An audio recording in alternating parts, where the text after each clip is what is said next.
देश की जनता वोट नहीं देती तो हम क्या करें? बीजेपी के राष्ट्रीय मंच से हम एक सवाल पूछना चाहेंगे।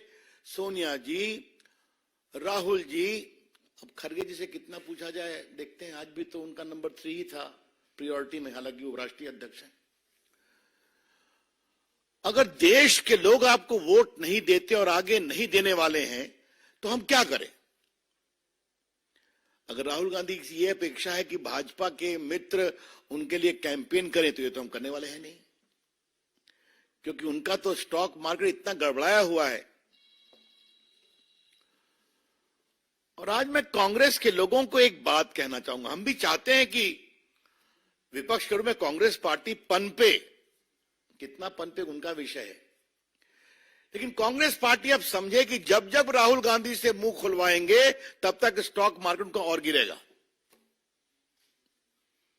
There is a gentle advice to the Congress party,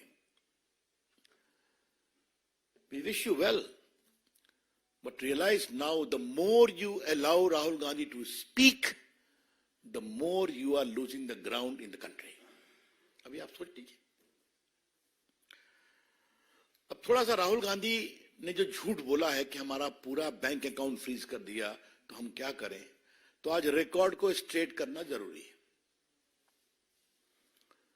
बाकी इनकम टैक्स का विषय तो सरकार की ओर से बोला जाएगा, लेकिन अल्प ज्ञान समस्या पैदा करता है। राहुल गांधी जी राजनीतिक विषयों पर कितना होमवर्क करते हैं तो आप जानते ही हैं, लेकिन कानूनी विषयों पर भी जब बोलते हैं तो थोड़ी चिंता हो जाती है।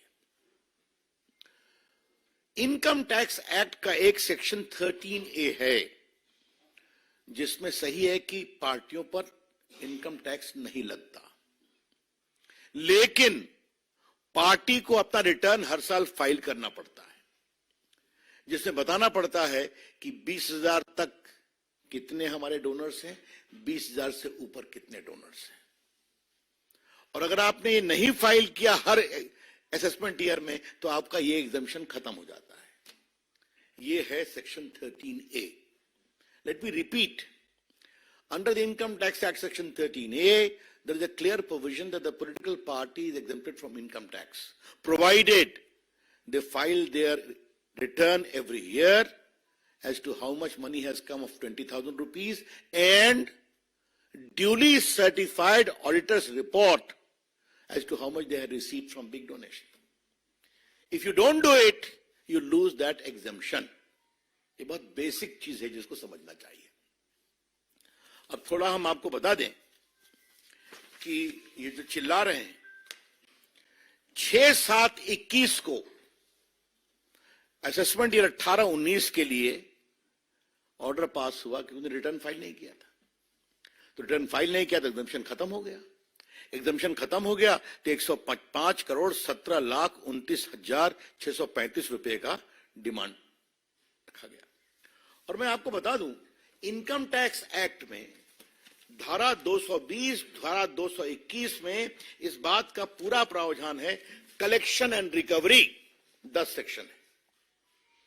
कैसे कलेक्शन होगा, कैसे रिकवरी होगी, सर्टिफिकेट होगा, पेनाल्टी लगेगी, मैं पढ़ नहीं रहा हूं, but there is an inbuilt mechanism, तो उसका टैक्स का प्रोसेस है। आईटीओ ने नहीं किया तो आप अपील में जाएंगे, अपील ने नहीं किया तो आप कमिश्नर के यहाँ जाएंगे, कमिश्नर ने नहीं किया तो आप ट्राइब्यूनल में जाएंगे, ट्राइब्यूनल नहीं किया आप हाई कोर्ट जाएंगे, सुप्रीम कोर्ट जाएंगे।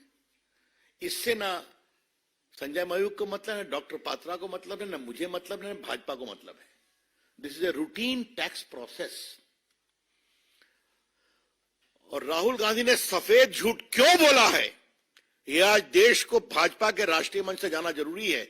हर जगह उनका स्टे रिजेक्ट हुआ, उस पेनाल्टी में अकाउंट फ्रीज हुए, टैक्स नहीं दिया, और झूठ बोले आज। अब देखिए, इन्होंने जब इनको पेनाल्टी लगी तो ये सीआईटी अपील के यहां गए, ये स्टे एप्लीकेशन रिजेक्ट हो गया। इस बात को समझिए। इसलिए अब बिल्कुल रीजन ऑर्डर पर गया। उसके बाद फिर ये गए सीआईटी के यहां, कमिश्नर अपील के यहां, वहां भी रिजेक्ट हो गया। इनका देखा गया, 135 crore tax plus interest add किया गया। फिर ITAT जो इनकम टैक्स ट्राइब्यूनल है, उन्होंने इनका स्टे पिटीशन डिसमिस कर दिया। अब इसके खिलाफ ये हाई कोर्ट गए और माननीय दिल्ली उच्च न्यायालय ने 13 मार्च को वो भी रिजेक्ट कर दिया। और 13 मार्च को क्या कहा, जरा वो हम बताना चाहते हैं थोड़ा मित्रों के लिए।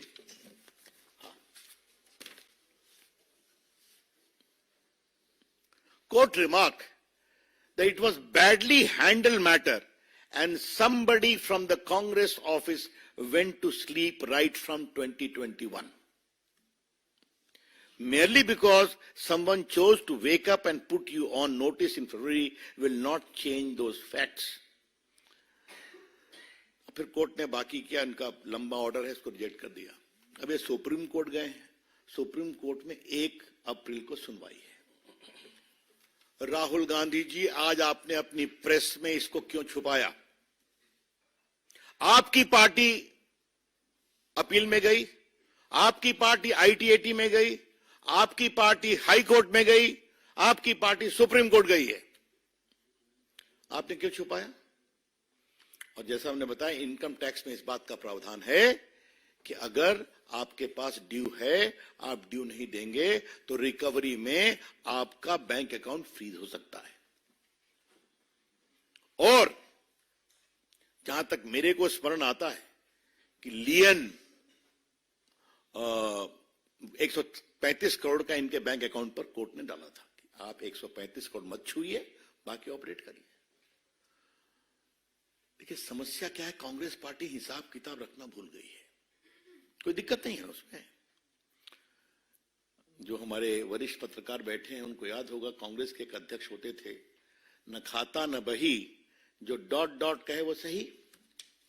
याद होगा लोगों को, मैं नाम नहीं ले रहा हूं, मैं नाम नहीं लिया। तो ये हो गया। अब मैं आपसे कहना चाहता हूं कि ये उनका 94, 95, 53 करोड़ लगा था, और उसके बाद बाकी भी इनका 14, 15 से 20, 21 मैंने बता दिया। और ये सारी बातें जो चल रही हैं, इलेक्टोरल बॉन्ड्स पर भी कहा है, बाकी कहा है, मेरे में डॉक्टर पत्रा उस पर बोलेंगे, क्योंकि बहुत धन्यवाद। हाँ, बस 2 मिनट और। Don't become impatient like Rahul Gandhi. Of course not, sir. Cool. तो मैं कह रहा था कि ये क्या मतलब है इसका? कितना झूठ बोलेंगे राहुल गांधी आप? और आज राहुल गांधी ने कोर्ट के बारे में कहा है, इलेक्शन कमीशन के बारे में कहा है, मीडिया के बारे में कहा है, सब चुप हैं। Rahul Gandhi ji, please apologise for castigating these institutions. आप कोर्ट गए हैं ना, दिल्ली हाई कोर्ट में रिजेक्ट हुआ है ना आपका, सुप्रीम कोर्ट में 1/4 को सुनवाई है ना आपकी, आप ITAT अपील में गए ना, आप ट्राइब्यूनल में गए ना, तो आप कोर्ट के प्रोसेस में गए कि नहीं गए? तो आप कैसे कह रहे हैं कि कोई सुनवाई नहीं हो रही है आपकी? वैसे क्या कहा जाए? मैं तो आपसे कई बार बात कर चुका हूं, इस परिवार ने किस तरह से नेशनल हेराल्ड की 5,000 करोड़ की संपत्ति हथिया ली, वो भी केस चल रहा है, चर्चा कर चुके हैं कि बिना सिर्फ 50 लाख के इन्वेस्टमेंट पर 5,000 करोड़ की संपत्ति परिवार ने ले ली, जिस ट्रस्ट में सोनिया जी और राहुल गांधी के 76% शेयर थे। तो मित्रों, मुझे लगा कि देश को यह बताना जरूरी है। तो राहुल गांधी जी, आपकी हार तय है, सोनिया जी आपकी हार तय है। देश मोदी जी के साथ आगे बढ़ना चाहता है। आज आपने दुनिया में भारत के लोकतंत्र को बदनाम किया है। I repeat, by this utterly irresponsible, shameful comment, Sonia ji, you and your son have shamed Indian democracy globally. मत करिए। हमें भारत के लोकतंत्र पर गर्व है, हमें भारत की मीडिया पर गर्व है, हमें भारत के न्यायपालिका पर गर्व है। अभी तो देखा इलेक्टोरल बॉन्ड में फैसला हुआ कि नहीं हुआ? हुआ, बाकी होता है, यही तो देश है। तो मुझे लगा कि ये फैक्ट सामने रखें, और राहुल गांधी के एनजीओ मित्रों से आग्रह है, उनको जब प्रेस के सामने आप खड़ा कर देते हैं तो थोड़ा तो होमवर्क करा दिया कीजिए। क्यों उनकी जगहसाई कराते हैं? आपके वो युवराज हैं, आपके लोग उनको भविष्य के प्रधानमंत्री बनाने के लिए व्यग्र हैं, थोड़ा सा रंगाई पुताई ठीक से किया कीजिए। धन्यवाद।